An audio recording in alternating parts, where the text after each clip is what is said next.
इन पूरे एरियाज़ में हमें सबसे पहले HB से शेडिंग कर लेनी है। तो HB will be your base tone, क्योंकि जिस तरीके से हम कोई भी ऑब्जेक्ट को देखते हैं और जब ब्लैक एंड वाइट उस चीज़ को करते हैं तो एक बेस टोन बचा रह जाता है। तो इसके लिए आपको जब किसी एरिया पे लाइट कलर करना हो, अगर लाइट और शेड देना है और आपको लाइट करना है, तो आप उसको वाइट नहीं छोड़ेंगे। क्यों वाइट नहीं छोड़ेंगे? क्योंकि उसका कोई ना कोई कलर है। जैसे बनाना है तो उसका एक येलो कलर है, ग्रेप्स है तो एक लाइट ग्रीन कलर है हमारे पास है, पाइनएप्पल है तो उसका भी एक वो सैप ग्रीन टाइप का एक कलर आएगा, लीफ है तो उनके ग्रीन है, एप्पल है तो रेड है। तो उसको हम ग्रे स्केल में, ग्रे टोन में लेके जाते हैं। And for that we have to use the HB pencil, the most light pencil. तो जितना लाइट आप स्टार्ट करोगे उतना बेटर आपके पास टोनिंग करने के ऑप्शंस होंगे। अब जब हम जैसे ही स्टार्ट करते हैं बाद की शेडिंग्स, जैसे कि मुझे किसी एरिया पे काम करना है और मेरा हाथ पाम जो है वो मेरी पूरी ड्राइंग पे आ रहा है, तो उसके लिए आप हमेशा एक A4 शीट रखें। A4 शीट या जो भी शीट आपको चाहिए वो बिल्कुल प्लेन शीट हो, बिल्कुल वाइट शीट हो, उसको अपने पाम के नीचे रखें, पाम वाले एरिया के नीचे रखें, और ताकि उससे हमारी जो बाकी की शेडिंग है वो स्मज ना हो। ये टेक्निक आप चारकोल में यूज़ नहीं कर सकते, क्योंकि चारकोल में बहुत प्रिसाइजली आपको करना पड़ेगा। इसलिए क्योंकि अगर आप पेपर चारकोल पे रखते हो तो वो चारकोल ऑटोमेटिकली स्मज हो जाता है। तो वहाँ हमें उन एरियाज़ को प्रिसाइजली कलर को करना होता है, प्रिसाइजली शेड करना होता है, कि देखते हुए कि मैं ऐसे शेड करूँगा कि मेरा हाथ ऑलरेडी शेडेड एरिया पे नहीं जाएगा। अब हम जैसे हमने HB डाल दिया तो now we will start with 2B। तो एक लाइट सोर्स रखेंगे, जैसे इसमें हमारी जो लाइट सोर्स है वो राइट साइड से हमने कंसीडर किया है, तो लेफ्ट साइड से मैं इसको डार्क कलर पेंट करते जा रहा हूँ, मतलब डार्क कलर शेड कर रहा हूँ। तो 2B से, तो इसके बाद 2B करेंगे ग्रेजुअली, फिर 4B करेंगे, फिर 6B करेंगे, 8B करेंगे। इस तरीके से टोनिंग को बढ़ाते जाएंगे। और पेंसिल की टिप से आपको वर्क नहीं करना है, आपको इसके साइड वाले एरिया से शेड करना है। तो ये चीज आपको ध्यान में रखना है। अब जैसे ही 4B हो चुका है उसके बाद मैं 6B लेके और इसको थोड़ा सा डार्कर टोन डाल रहा हूँ ताकि ये डार्क करते हैं। उसके बाद मैंने 8B लिया, 8B से हम प्रॉपरली इसकी लाइंस को शार्प कर देंगे और उसके बाद डार्क टोन्स, डार्क वैल्यूज पूरे तरीके से शेड कर देंगे।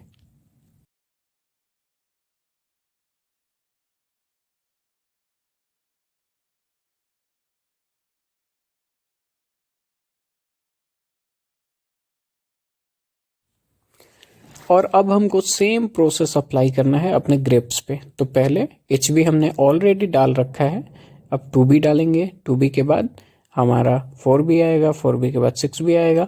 बहुत ज़्यादा पर इसमें हम क्या करेंगे, डार्क टोन से बचेंगे, क्योंकि हमारा जो ग्रेप्स होता है वो बिल्कुल सॉफ्ट होता है, बिल्कुल शाइनियर होता है। तो इसमें हम कोशिश करेंगे कि अपने डार्क टोन्स को भी लाइट टोन्स के ग्रे स्केल में रखें। बस ये ध्यान देना है। और बिल्कुल ग्रेजुअली जो हमारा प्रोसेस है 2B, 4B, 6B, 8B even tones के साथ आपको बस ग्रेजुअली बढ़ते जाना है।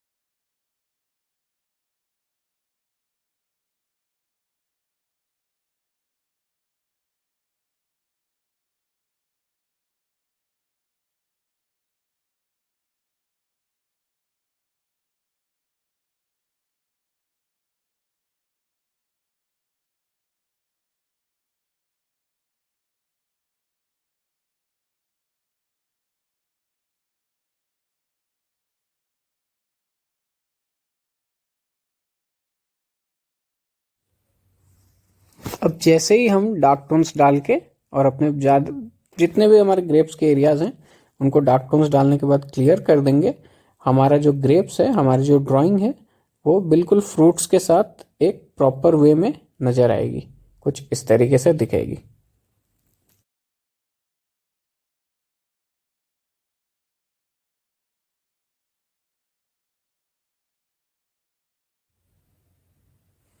अब सेम प्रोसेस हमको अपने बनाना पे अपनाना है, बिल्कुल लाइट टोन्स, फिर उससे डार्क टोन्स, फिर उससे डार्क टोन्स लेते हुए।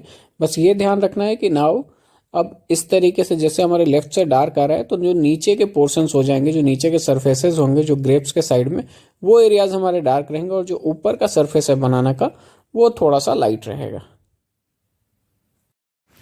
सेम प्रोसेस में हम पपाया को करेंगे, बस ये ध्यान देंगे कि जहाँ लाइट और डार्क होता है पपाया में, तो उस तरीके से एक साइड में कहीं लाइट दे दिया, कहीं डार्क दिया, तो इसमें डार्कर वैल्यूज जो होंगी वो सिर्फ और सिर्फ नीचे के साइड में आएंगी, सिर्फ और सिर्फ बेस के साइड में आएंगी। बाकी जगह एक जो गैप्स होते हैं, लेयर्स, लाइट डार्क, वो छोड़ते हुए आगे हम पपाया को पूरे अच्छे तरीके से शेड कर देंगे। और एप्पल का जो शेडो है वो थोड़ा सा हम साइड में दिखाएंगे, हल्का सा लाइटर टोन्स के साथ साथ, ताकि बहुत ज़्यादा डार्क ना दिखे। और अब ये हमारी ड्राइंग कुछ इस तरीके से नज़र आएगी।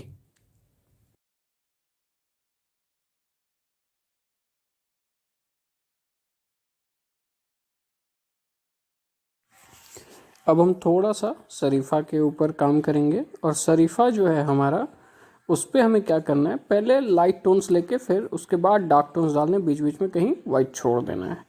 तो उससे क्या होगा, एक रियलिस्टिक सा इफेक्ट आएगा। और जो सेकंड वाला शरीफा है उस पर मैंने डार्क टोन्स डाले हैं, पहले डार्क टोन्स डाले, थोड़ा थोड़ा सा ऊपर में वाइट एरियाज छोड़ दिया है।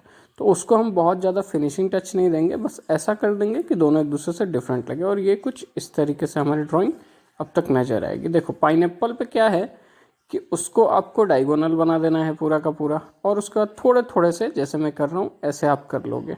तो ये इजी वे में हमारा पाइनएप्पल क्रिएट करने का, एक रियलिस्टिक पाइनएप्पल हमारा इस तरीके से क्रिएट हो जाता है। टोटली डिज़ाइंस का खेल है, पूरा का पूरा डिज़ाइन है पाइनएप्पल में। और वो डिज़ाइंस है, डिज़ाइंस बनाने के बाद क्या करते हैं, साइड के एरियाज़ को हम थोड़े थोड़े कर्वी करेंगे, और उसके बाद राइट साइड में अगेन लाइटर देंगे, और लेफ्ट साइड से थोड़ा सा पूरे पाइनएप्पल को डार्कर शेड में दे देंगे। आफ्टर दैट अब